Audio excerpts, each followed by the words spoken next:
This crowd rises to its feet. Vaccaro slammed it home. Garland left wing, free ball. Perfect! Garland front of the lane, lobbed to Mobley. Pow! And Allen blocked the shot at the rim. Pow! In the left hand and a foul. Hello and welcome to the Chase Down Pod. The Chase Down is presented by Fubo, the official streaming partner of the Cavs. Watch over 350 channels of live sports and TV, including FanDuel Sports Network without cable. There is no cost and there is no commitment. Try for free at FuboTV.com/Cavs. There's also no Justin Rowan. We got a sick boy, a sick lad with us. It goes to show the Cavs finally lose a game and he ducks the smoke. Just kidding. He's actually super bummed because he loves being on after losses. He loves a body to dissect. But no, have no fear. I'm not here alone. You don't have to hear me drone for 40 straight minutes. We've got host of Locked On Cavs and the Inside Shot on Substack, Danny Cunningham. How you doing, buddy?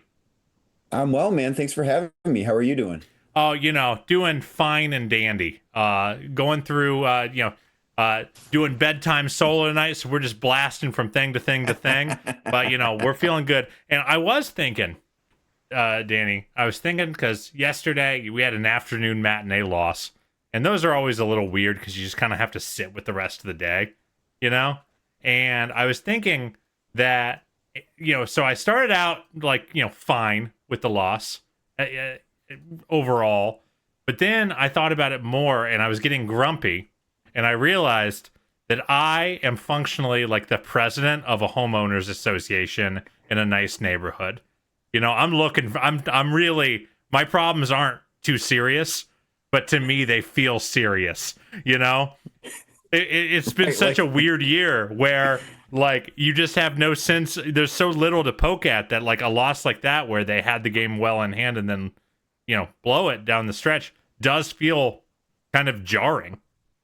It feels so strange to even talk about losses and doing it on my own podcast. How do I approach this? Because listen, it's not as if during this 16-game winning streak, we can't sit here and act like every single game that they won during that streak was perfect basketball. I think they actually had one of their worst weeks of the season and they went 4-0 in that week, which is an incredible and remarkable thing. And I think really does speak to their greatness that they were able to find ways to win games that they didn't necessarily play their best. But the way I look at it is they had a really bad shooting day. That's going to happen. It doesn't happen to them very often because they're such a good shooting team. And Orlando, a team that's a pretty awful shooting team, had one of its best shooting days of the season. And though that combination just sunk them for an afternoon, I don't think that loss is anything that is repeatable. I don't think it's anything to be worried about. I just think, hey, sometimes when you play 82 games, a game like that's going to happen. And for this team to be where they're at 56-11, the fact that they haven't had many of those is kind of incredible too. Yeah, I mean, they are now a lowly 48-1 after heading into the fourth quarter with the lead. I was really, by the way, talk about, the small tragedies. I was really excited for that one to be didn't lose a game all year heading into the playoffs with a lead in the fourth quarter. I was excited for them to have that stat in their back pocket. So, I don't know. It is one of those things where there's been so few losses. There's been so few poor, like straight up just poor performances, that it is hard to kind of analyze what's real and what's not. Was this just a shooting variance loss in your opinion, or do you think there was some stuff for the Cavs to pull out of it? I mean, I think it's never one thing, right? Like if you look at any of the other 10 games they've lost, incredible. If you look at those, like it's never just one thing that necessarily goes wrong. And anytime a team loses a game, you can't point to one thing. I think that the shooting variance is the biggest part of that, because look at some of the shots that the Cavs were able to generate on Sunday. Like Sam Merrill had how many 3-pointers where he could have kind of checked for wind inside of Rocket Arena. And those are shots that you're going to expect Sam to make. He's been shooting almost 50% on threes from February 1st onward. Like he's been awesome lately, just didn't have a great day. Donovan Mitchell goes 3 of 14 from three. You expect Donovan to shoot the basketball better than that. Like I think the shooting variance is the biggest thing. I thought the turnovers, certainly the ones at the end of the third quarter where Ty loses the ball twice, Donovan loses it once, like that was, I thought, a really big swing, because Sam had one of those threes. It was in the right corner that if that goes in, the Cavs are up by 11 with 2 minutes left in the third quarter. Instead, that doesn't go in. There's a foul. The Magic split the free throws and then create 3 quick turnovers, and the game's tied. Like I think that is the ultimate sliding doors moment, if you will, of that game. But I think the shooting is probably the biggest thing that just went wrong. Not to say they were perfect. The ball movement could have been better. They haven't played necessarily their best offensive basketball this season last month. I think they're 15th in March in offense, but overall, it's just like, if they make a few shots that we're used to seeing them make, that they've made all season long, they win that game by 10 to 15 points and no one even thinks twice about it. Yeah, I do think it is worth kind of keying in on that turnover laden kind of stretch, because I do think they win the game without it. A 10-0 run when you're kind of in firm control of the game does. And, I do think if you're Orlando, you went from we're just hanging on to we think we got this now. We think we can hang. And they've just had the season from hell. I mean, after the 40-point drubbing, I kind of compared their arc to where this team was a year ago, where you have your really fun breakout, and then the year after you just have a dump truck of bad luck. Everyone's hurt. Even when they're playing, they're not whole and all that stuff.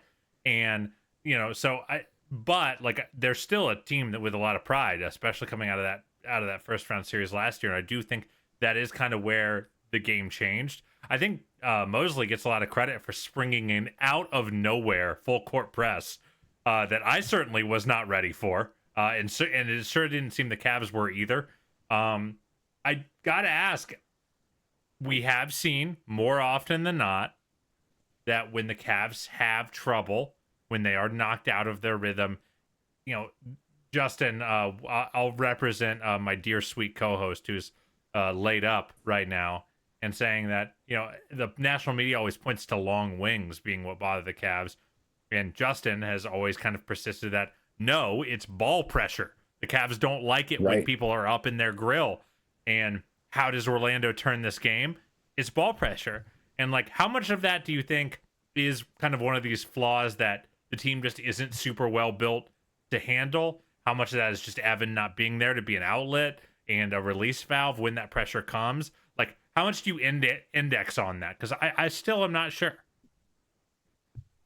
So I think it kind of depends where the ball pressure is. Like I view the 94 feet ball pressure type of a thing is something that's not super concerning when the postseason arrives, because, and it's happened. I can count probably 4 of their losses, the one on Sunday, the one against Indiana, and both of them against Atlanta, where you saw that, right? Where Houston those teams too. wanted to pressure. I'll throw the Houston losses in as well. Yeah, certainly the loss so crazy in Houston. We can just be I like, think that exact loss, because there's so few.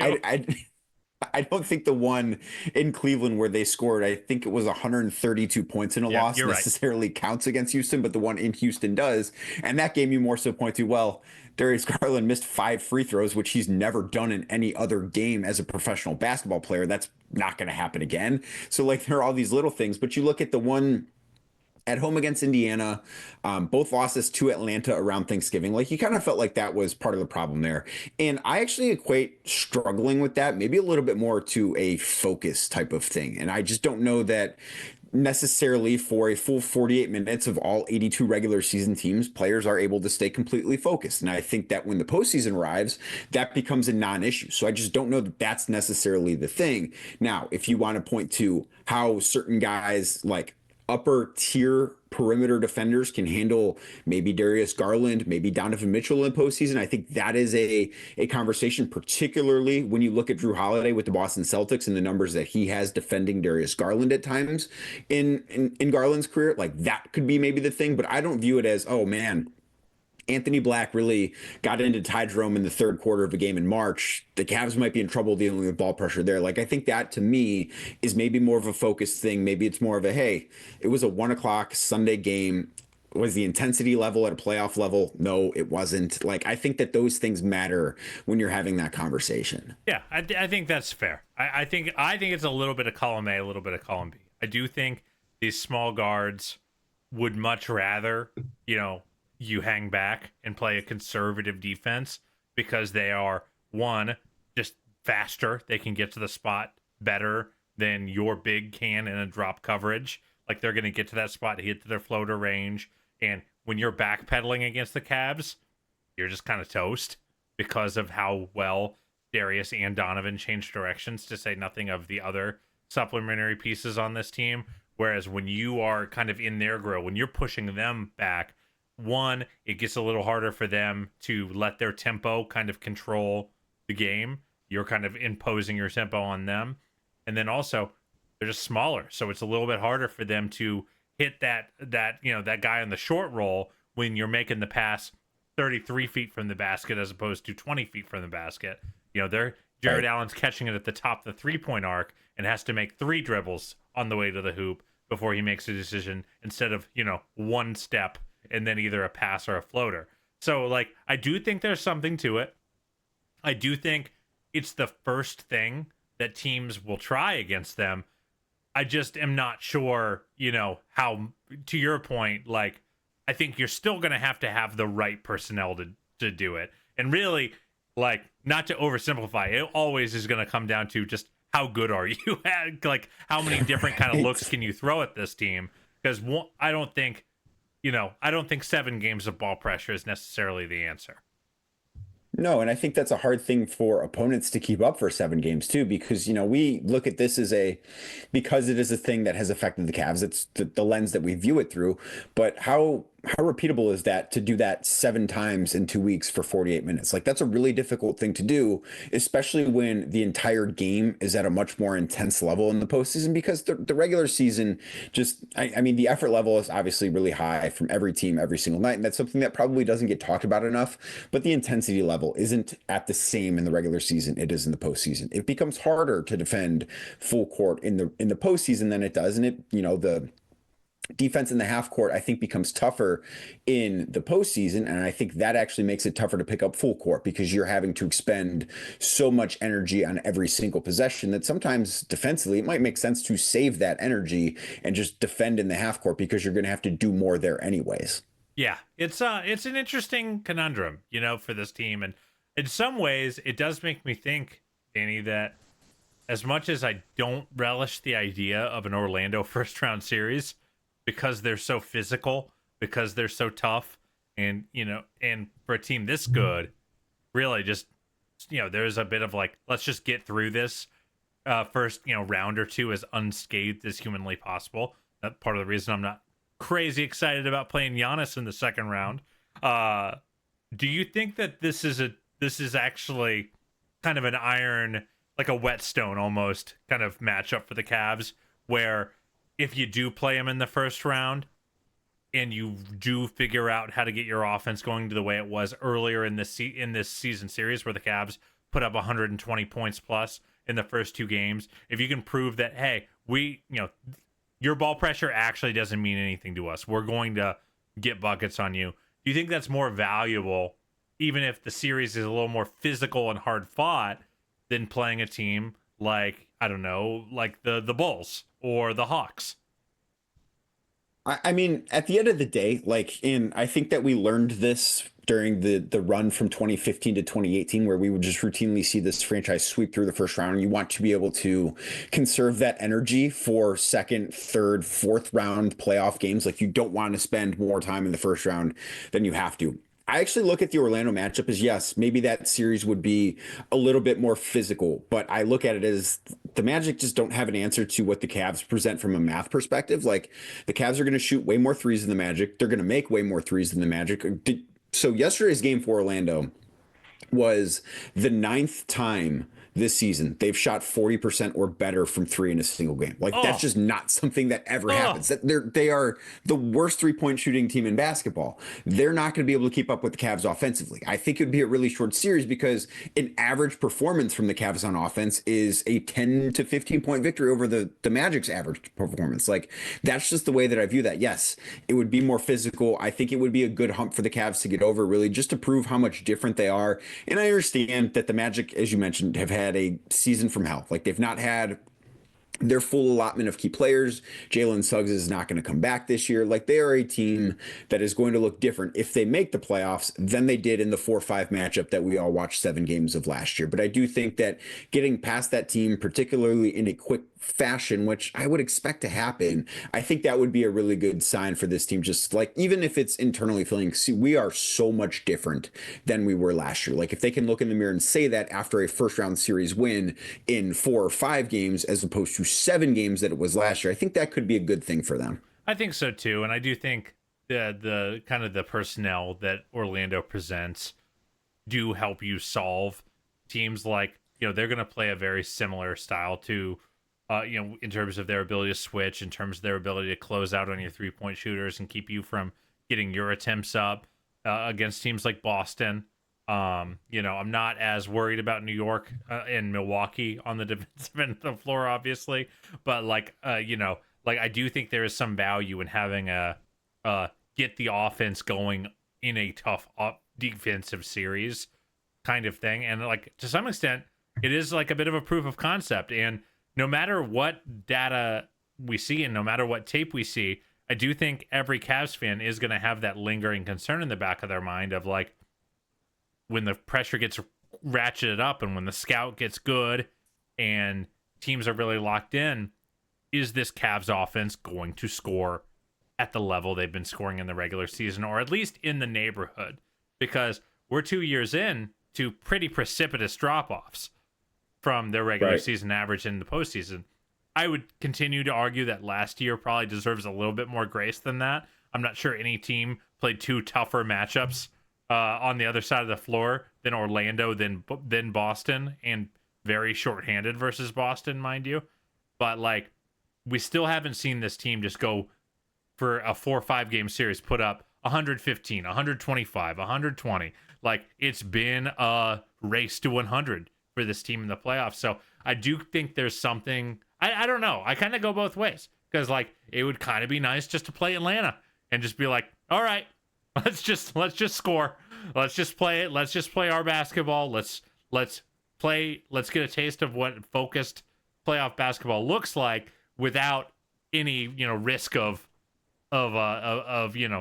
fits and starts in an accidentally long series. Right. So I do think it would be a good thing for the Cavs to play the Magic, because they get that test on the one end of the floor where, we're going to see exactly what their elite level offense looks like against a really good defense. And the Magic are still a top 5 defense. They haven't necessarily played like a top 5 defense since, the turn of the calendar to 2025, but they've been, who is their best defender. Yes, he has very much changed that team. I think on both ends of the floor. Like, he's been a big absence for them. But I think that this would be an opportunity for the Cavs to get a taste at playing a really, really good defense without necessarily being totally threatened on the other end of the floor. Like Orlando is 28th in offense. They're not a team that's going to be able to win a race to, for the most part, 110 points. Like maybe it's not the first to 125 points the way that some regular season games have been for the Cavs. And the Cavs have been, since February 1st, the best defense in basketball. So that conversation is very much different now than it was maybe in November or January when they were not playing great defensively. But I think that you look at this and say, okay, maybe that defense in Orlando is going to find a way to slow down the Cavs a little bit. But maybe they're not scoring 125 points a night in the playoffs, but they're scoring 117 points a night. And like that, I think against an Orlando offense, which is a tough watch at times, I think to put it nicely, I think that would be more than enough. And I think that would be a confidence builder as saying, okay, we might not see a tougher defense in the Eastern Conference than what we see in the first round against Orlando. Then they can say, and we figure that out. So now we can figure out anything else the rest of the way, whether it's against Milwaukee, Boston, Indy, Detroit, whoever they could see the rest of the way in the Eastern Conference playoffs. And then, in the finals, like OKC's defense is really, really good too, but you worry about that if and when you get there. Yeah, I think that's fair. And I would rather see them conquer on the offensive end rather than, I don't know if I would learn as much from a first round series against Chicago where they, locked down on defense and held Chicago to nothing as much as I would learn if they were able to score on an Orlando. Right. I do think there is something better to be learned there. Speaking of the race to 100, Danny, how many times have the Cavs scored less than 100 points this year? Oh man, it can't be many. I mean, it has to be 3? One. It happened against just the game against Indy at home. Just the one against Indy that they lost. They've had 5 of their 6 losses are their lowest scoring outings. They so it just goes to show they have 2 losses 3 losses. Nope, bad counting. Whatever. They don't have a ton of losses when they score over 110. They don't have a ton of losses, period. No, they sure don't. But yeah, 5 of their 11 are in their very worst offensive outings. Really, they've only had 1, 2, 3, 4, 5, 6, 7 games with less than 110. So I do think that is where I will start. That is going to be the standard I kind of expect for the postseason. It's so weird to have this team that's kind of been this electric on offense and still me having some of these questions on offense. I guess I should ask, do you share my concerns? Do you have that little needle of doubt in the back of your mind of are they gonna tighten up a little bit? Is the machine not gonna look so sexy in the postseason? No, because I think that they would have to tighten up so much. I don't know that I would expect them to have an offensive rating. Right. I don't know that I would expect them to have a postseason offensive rating of 122, which is what it's around right now for the regular season. That might be a little high. But I think that if they take a step back offensively, they're still the best offensive team in basketball. I think they are the leaders in offensive rating by more than 2 points per 100 possessions, and Denver's the number 2 offense. That is a pretty significant gap when you look at things. So if they take a step back and you factor in, okay, well, most other teams are going to take a step back too. Even if the step back that the Cavs might take on offense in the postseason is bigger, they've built up enough of a buffer that's okay, yeah, well, their 8 out of 10 offensive game is better than the 9 or 10 out of 10 offensive game for how many other teams in basketball. I think that matters as part of this conversation too. And so much of this is for shooting. If the Cavs shoot 32% or better, they've lost from 3-point range. They've lost 4 times this year. They've only lost, if they shoot 32% or better, they have 4 losses on the season. I would expect them from 3-point range to be able to shoot 32% or better most nights. They're just, when they hit their shots, they're really, really hard to beat. And I know that is as simple as it gets with basketball. It's a make or miss league. We've all heard that before. But when the Cavs shoot the ball well, they don't lose. That's just who this team is. Yeah, and I do think their high defensive ceiling and them showing that over this last month is important to that. Because, the difference between dropping from a 108, 110 offensive rating to 100 is pretty brutal. But 120 to 112, 113, 114 isn't so bad if your defensive rating is also kind of moving commensurate with your offense. If your defense is locking down 20% more, but your offense is getting locked down 20% more, you're still in really, really good shape. And you're in a position to do your best work. And Danny, only you can do your best work. Zoom AI Companion can help you do the rest, like automatically taking notes, answering meeting questions, and helping you respond to your coworkers. Available at no additional cost with eligible paid plans. Work happy with Zoom AI Companion. Danny, it's been a wild year, and a really amazing year, including for one Ty Jerome, who was yapping with Paolo Banchero. What did you think of that exchange? I thought it was fun. I feel like the national scene got to see just how much our boy likes to talk. Right. I mean, that's who Ty has been all year. I think that swagger, if you will, is a part of his game. And I don't know that Ty Jerome is the player that Ty Jerome has become this year without that type of edge that he's found the way to play with on a regular basis. Like, that is part of who he is. He's somebody that is going to talk every single night. And, you got to give him credit. The play that he's had on the floor, and I will be the first to raise my hand and say I did not factor in Ty Jerome having this amount of success this year to what I thought the Cavs would be. Like, for me, looking at this team before the season, he was kind of an afterthought. I don't necessarily know how much organizationally the Cavs expected him to contribute. I certainly don't think they expected him to be a guy that's flirting with 50, 40, 90 splits. And I haven't looked at what his free throw percentage is after he missed a few free throws on Sunday, but he's had an incredible year. And I think that he dropped to 88.5. Ty, no. Oh, that's tough. That's tough. That was what I thought about when he missed, because he missed three free throws. Same. On Sunday. That was immediately what I thought of. Like, man, that's, especially for somebody who doesn't get to the line a ton, those three misses are pretty penal. But I think that he brings an edge that the Cavs kind of need. You need somebody on the floor that plays on a nightly basis that has that sort of attitude. And I think he's been awesome for them in every way imaginable, and better than anyone could have expected. Yeah, I saw some discourse, in our podcast Discord and a few other spots, that they didn't love the Ty minutes after that kind of verbal scuffle. Thought he played a little out of control. And I will kind of say, I feel like the Ty out of control and Ty playing the way he's played all year kind of exists on a razor's edge. I feel like sometimes to me, I felt like that was playing the result a little bit. Like, yeah, he kind of had a rough second half, missed the 3 free throws, had a couple really rough turnovers. But I also think, like, he's been making really, really high degree of difficulty decisions all year.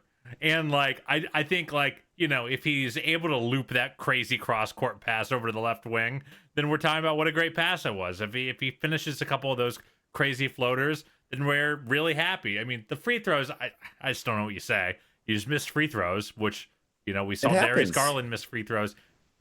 Right. Do you agree with that? Do you think it was playing the result? Do you think that was an opportunity where, if you're coaching the team, maybe you give a little more Isaac Okoro run or something like that, just to change the rhythm on when the game's kind of slipping away from you? No, because I think that, and we just got done talking about the ball pressure that Orlando was able to present to the Cavs. I think that they needed a little bit more additional, ball handling on the floor. And that's why I think Ty is kind of given that longer leash there, even on a night when he maybe doesn't have his best stuff. And that's going to happen over the course of 82 games. Like, I don't think he should be faulted for not having his best game of the season on Sunday, but I thought that the shooting that he provides, the ball handling, and I know that it wasn't all great. And Ty plays, one of the things that I really, really enjoy about his game is that he plays the game at a much different speed than anybody else. And part of the reason why I've always really loved Darius Garland's game from the time that he first got to Cleveland is it felt like he had the ability to play slow, right? Like, he could kind of slow things down and still find his spots and use a change of pace that can be really hard for other guys to get to. And it feels like Ty doesn't necessarily always play at that change of pace, but he plays at that change of pace far more frequently than anybody that I can think of. Ty can play slow and he can play slower. Right. Yes, exactly. I mean, how many guys get into the paint slower than Ty Jerome does? And it works so perfectly because defenses are not used to it. Like, it's such a hard thing to defend because we think about athleticism being, oh, this guy is just bigger, stronger, faster. Sometimes athleticism can be about changing speed and changing directions. And when you think about changing speed, you think about going from fast to fast. Ty goes from sometimes fast to slower. And I think that is just as difficult as a change to defend against as going from fast to faster. And I think that's one of the beautiful parts of his game. Yeah, I mean, you won't find a bigger Ty Jerome fan than me. I really do think he should have legitimate Six Man of the Year consideration. I think most of the stats, I agree, when you look at the per 36s right next to Peyton Pritchard, who's going to win it. Apparently, all you got to do to win Six Man of the Year is play in Boston. With Brogdon winning it a couple years ago. Any really niche award. We gave Depoy to Marcus Smart. Out of control. These Boston media. But I do think that he was a guy who I was, more than happy to see get the minutes he got, even if the results were a little up and down in the second half. And I also would argue, for those that wanted more Okoro minutes, Cavs did great on Franz Wagner and Paolo Banchero. Even without Evan, and I thought without no Evan, Okoro was going to be really, really needed to throw on a Paolo or a Franz, just because you need a lot of warm bodies to throw at them. I felt like they did great on those guys, and I don't think that Paolo or Franz really ever got comfortable on the offensive end of the ball. So it was a rare game. Normally, I feel like when I see, losses always bring out rotation criticisms. For me, I just didn't really see it in this one. I thought the Tristan minutes were a little tough, but I mean, they won those minutes. Right. So right. I don't know. I just don't know how to feel. Even the first half minutes for Okoro, I think the Cavs were a minus in those minutes. Those minutes did not go well.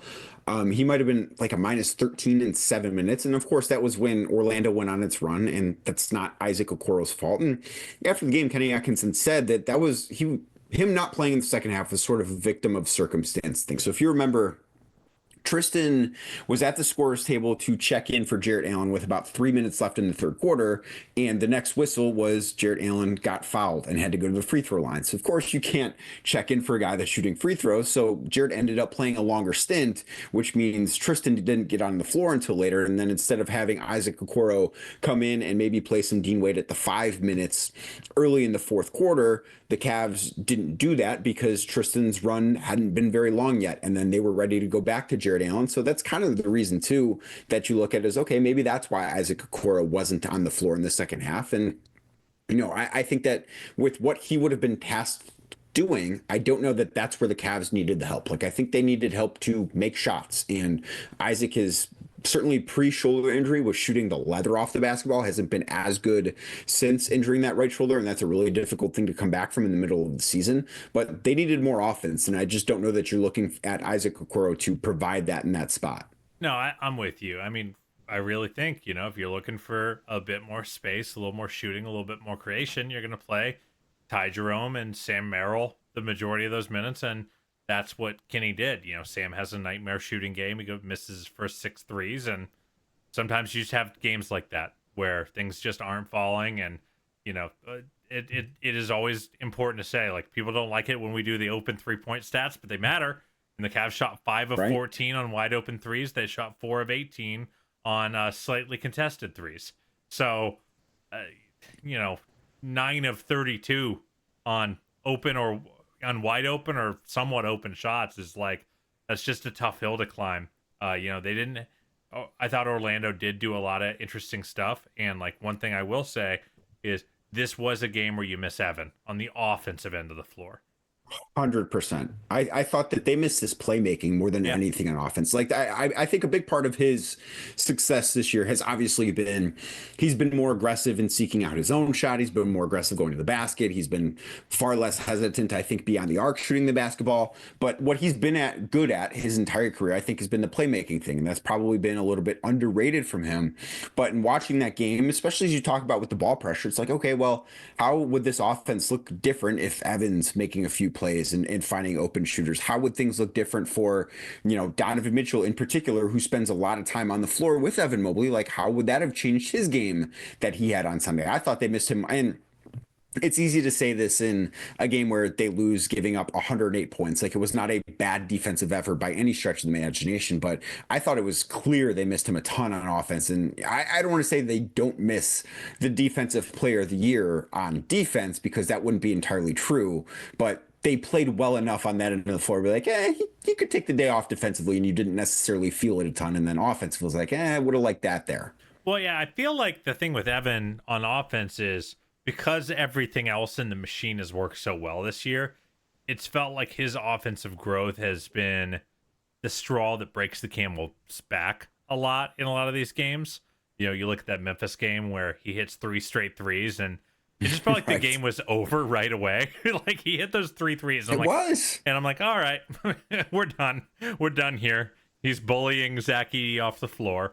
And, you know, that's been so much of what he's done, has been that extra piece to push them over the top.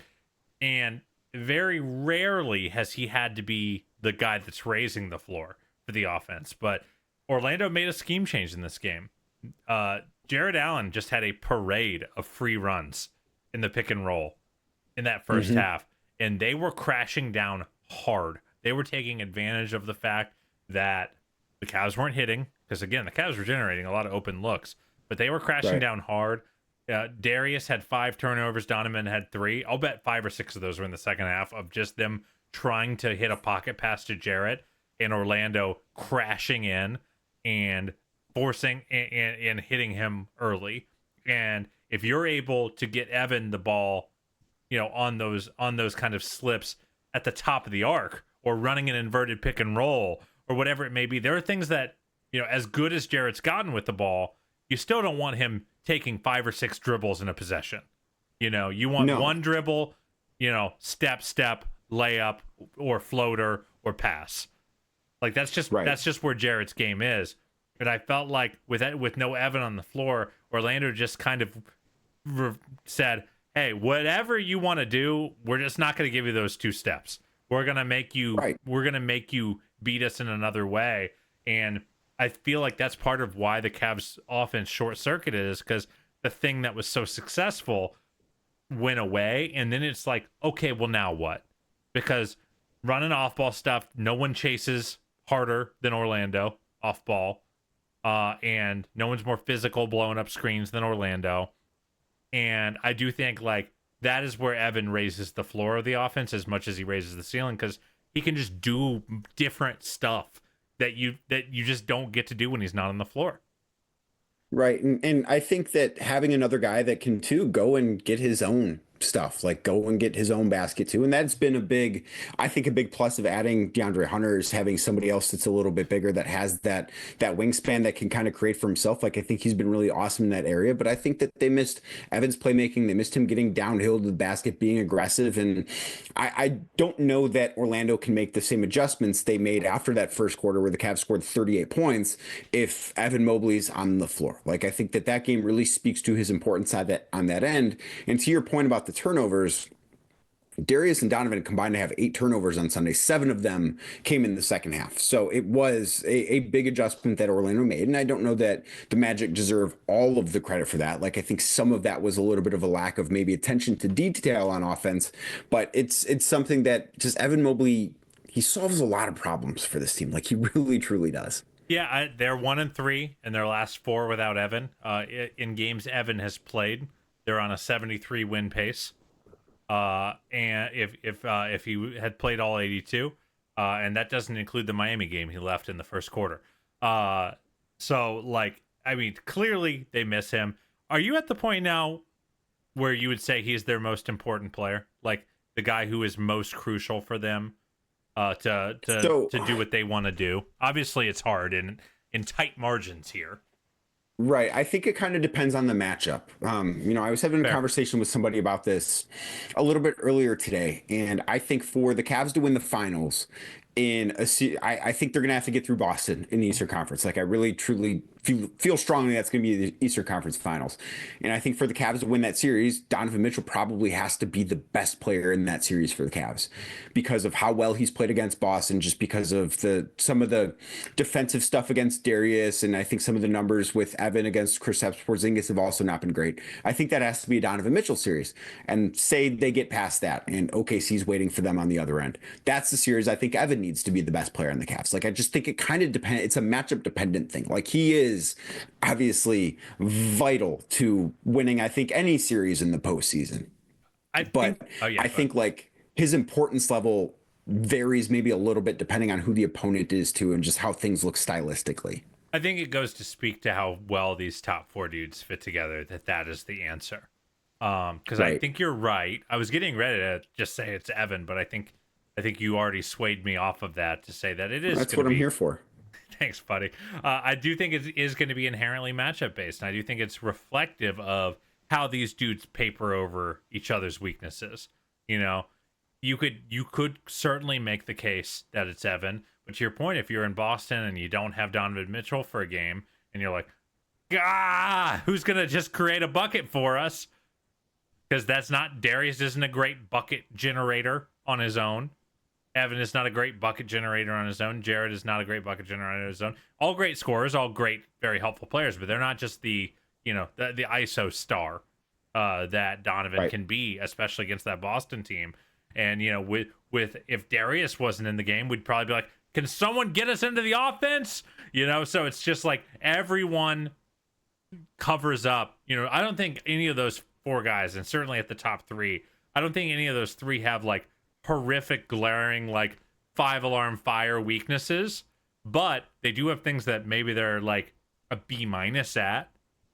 And the playoffs require a lot of A+, and so the fact that these four, I do think it is so core to their identity that all of these guys can have all these different A+ elements to their game. And there's been a lot of talk about depth in the postseason and top end depth, which is a bit of an oxymoron, but I do think it's a real thing where like having, that's why I think Boston won the title last year, because they had 4 or 5 guys who could literally take over a half with their play. And I think the Cavs are right there with that top end depth. They have enough guys who can get to an A+ in whatever the game needs them to have, that, they have that high ceiling. So right, go ahead. They have the ability to, and I think this is one of the best parts about this team, is that on how many games can you look at and in big games and just be like, Jared Allen was one of the biggest reasons why the Cavs won this game. Like I can think of the OKC game in Cleveland, that they won that game because Jared Allen had 25 points and however many rebounds he had in that game. Like he was spectacular. Or how many games did they win because Donovan Mitchell was just a flat out superstar? Like you look at the game they just won in Boston a few weeks ago.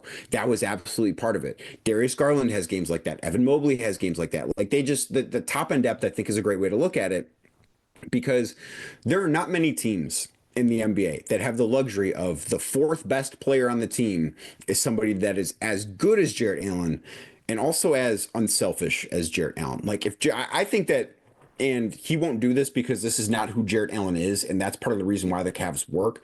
Like Jarrett is a good enough player to be like, I should get the ball more. Like I should be scoring 22, 25 points a game, but that's not who Jarrett Allen is. And that's part of the thing that makes this team so special, is that he is that talented and doesn't necessarily require some of the maintenance that maybe other guys of his caliber in other situations might. I was really thinking, like, I was thinking that by the end of Jarrett's tenure, he might be my favorite Cav ever.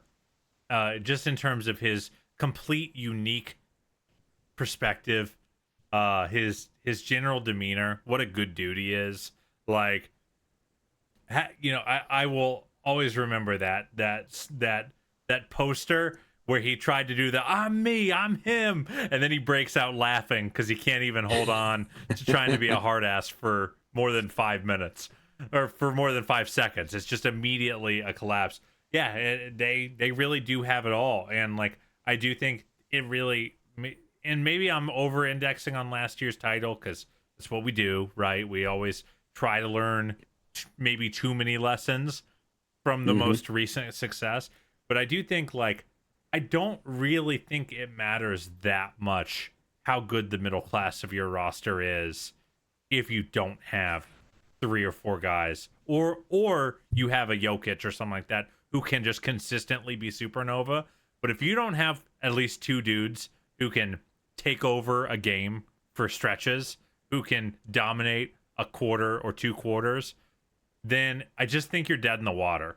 Like, I think so much of what we've seen from this season, and like, yeah, you have to give Ty his flowers. You have to give guys like Max Strus their flowers, and even Karras and Niang before they were traded their flowers. But I do think so much of their success is built around the ecosystem that the stars of the team provide. Like, it's just not, like I've said it a lot this year, I just don't think it's that hard to play your best basketball for the Cleveland Cavaliers this year. No, I couldn't agree with that more. And I think a big part of that too is this team, when they're playing their best, and even sometimes when they're not playing their best, like think to the buzzer beater that DeAndre Hunter hit just before halftime on Sunday and how fun I'm so mad that got team. wiped out by the loss. Right, but like they have moments like that, and it seems like this team just genuinely enjoys playing basketball together. And I think that's a really rare and special thing that should probably be a little bit like celebrated more than it is by the public, by fans. Just like, this is so special because you don't often see this, and it doesn't last forever. But the way that this team genuinely seems to love and care and enjoy playing basketball with each other is a really, really cool thing to watch on a regular basis too.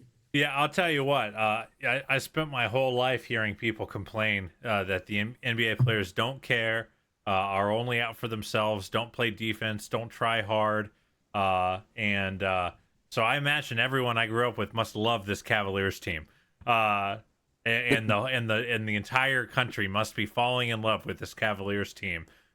Oh wait, no, they're just complaining about something else. That's because for whatever reason, this is a sport That's how it goes. That foists the most bad faith complaints. But yeah, it's been an amazing season. It's been a lot of fun, even after a loss.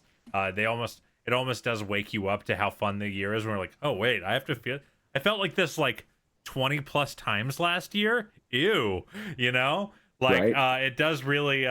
We've been very spoiled, and I did want, before we said goodbye, I did want to just take a look into the next week for the Cavs, because tourney's in town, baby. Cavs are going on the road. We've got a 5-game road trip at LA, at Sacramento, at Phoenix, at Utah, at Portland. 4 of those 5 games very late, starting at 10 o'clock Eastern time or later. Before we dive in, I'm going to give my forever precursor. If things aren't going well, or maybe they're not going the way you want them to, and you as a fan are finding yourself getting a little grumpy, drawing big conclusions, I just want to remind you, you're sleepy.